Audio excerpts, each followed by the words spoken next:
The lobby was silent, save for the soft squeak of Marcus's mop gliding over polished marble floors. It was 2 a.m., and the world outside was asleep, but for Marcus, the night was just beginning.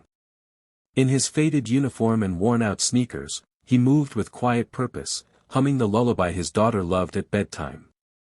Every note carried the weight of love, sacrifice, and the dreams he had long put aside. Marcus, a widower in his early 40s, once had a different life, one filled with equations, innovation, and ambition.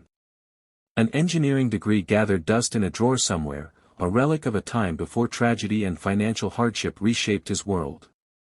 Now, he worked nights to keep food on the table and be present during the day for his daughter, packing her lunches, walking her to school, and never missing a recital. As he pushed the mop into a corner near one of the company's many glass-walled meeting rooms, something caught his eye. A whiteboard cluttered with formulas and diagrams. Curious, he stepped closer. The logic behind the symbols was oddly familiar. With a soft smile, he spotted a small mistake, a miswritten variable.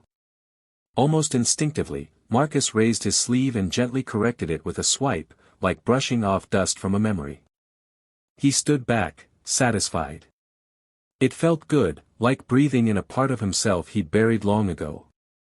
No one was around to notice. Or so he thought. The morning sun poured through the tall windows of the executive boardroom, but the atmosphere inside was anything but bright. A dozen engineers huddled around a screen, faces drawn with frustration and fatigue.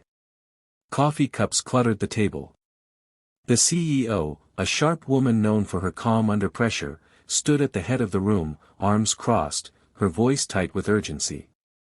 The company was on the edge of closing a $100 million deal, a breakthrough AI platform set to launch in less than a week. But something had gone terribly wrong. The system kept crashing, unable to process a critical algorithm. The top engineers had been working around the clock, combing through millions of lines of code. Still no solution. The tension was thick. One mistake, one missed deadline, and everything could collapse. "We're missing something obvious," one developer muttered, exasperated. That's when Emily, a quiet intern seated in the corner, hesitantly raised her hand. I stayed late last night, and I saw the janitor looking at the board in conference room B. He, changed something on it." The room fell still. Confused glances. A few snorts of disbelief. "The janitor," someone scoffed.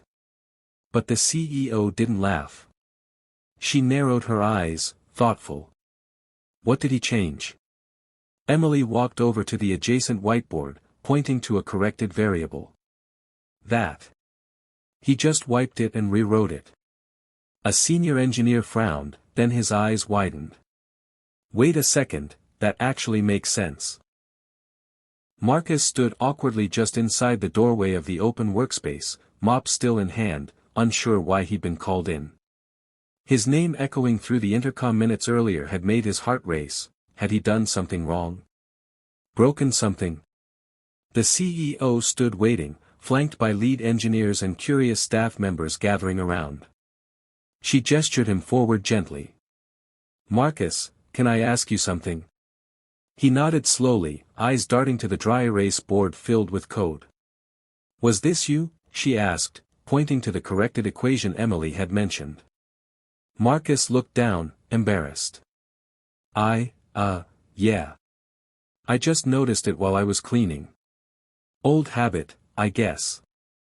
Used to do stuff like this a long time ago." There was a beat of silence. Then one of the senior engineers rushed to a terminal, typing furiously.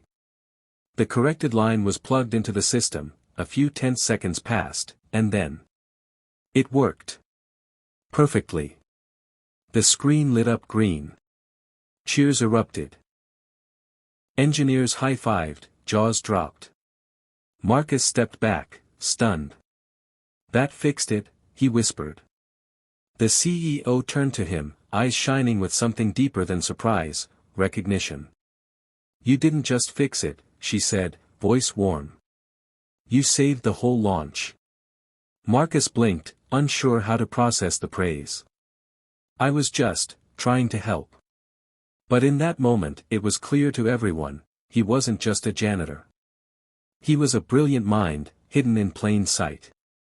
Later that afternoon, the entire company was called into the main atrium, something that had never happened before outside of product launches. People gathered in clusters, murmuring, unsure what was going on. The buzz grew louder when they saw Marcus standing next to the CEO, still in his janitor's uniform, looking completely out of place and overwhelmed. The CEO stepped up to the mic, her expression calm but full of emotion. "Today, I want to talk about what real value looks like," she began. "About how genius doesn't always come with a title, or a corner office." She turned to Marcus and placed a hand on his shoulder. "Last night, while most of us slept, this man quietly solved the problem that had our best minds stumped for days. Not because it was his job. Not because anyone asked.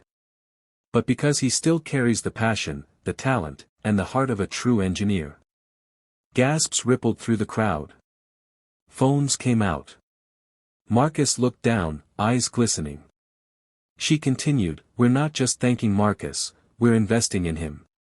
Starting today, he's been offered a role on our innovation team, full support to finish his master's in engineering, and a flexible schedule so he never has to choose between his work and being there for his daughter." Applause erupted. Some wiped tears away. Marcus, stunned, stepped forward. His voice cracked as he said, "I just wanted to be there for my little girl. I never thought I'd get to be this, too." And in that moment, he became a symbol of humility, brilliance, and second chances.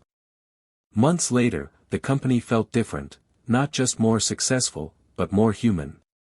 In the newly renovated innovation lab, Marcus sat at a workstation, guiding a group of young interns through a complex algorithm. He wasn't in a uniform anymore, but in a hoodie with his name embroidered beneath the company logo. His laugh was louder now, his posture taller. Photos of him and his daughter decorated his desk, a drawing she'd made hung proudly behind him, "My dad, the genius." Every week, Marcus hosted a mentorship lunch for non-technical staff, janitors, cafeteria workers, security guards, giving them space to ask questions, learn new skills, even pitch ideas. His journey had inspired the CEO to launch the Hidden Potential program, designed to uplift and invest in overlooked talent within the company. One afternoon, as Marcus packed up to leave, his daughter ran into the office, arms wide, backpack bouncing. He scooped her up, laughing, as the team waved goodbye. The sun dipped behind the skyline, casting a warm glow over the glass towers. Inside, a plaque hung in the atrium, "Greatness lives everywhere. Sometimes, it just needs to be seen." Marcus glanced at it as he walked out, hand in hand with his daughter. He had once mopped these floors quietly, unseen. Now, he walked them not just as a man with a second chance, but as someone who reminded an entire company that brilliance doesn't ask for recognition. It just shows up, quietly, until someone chooses to see it.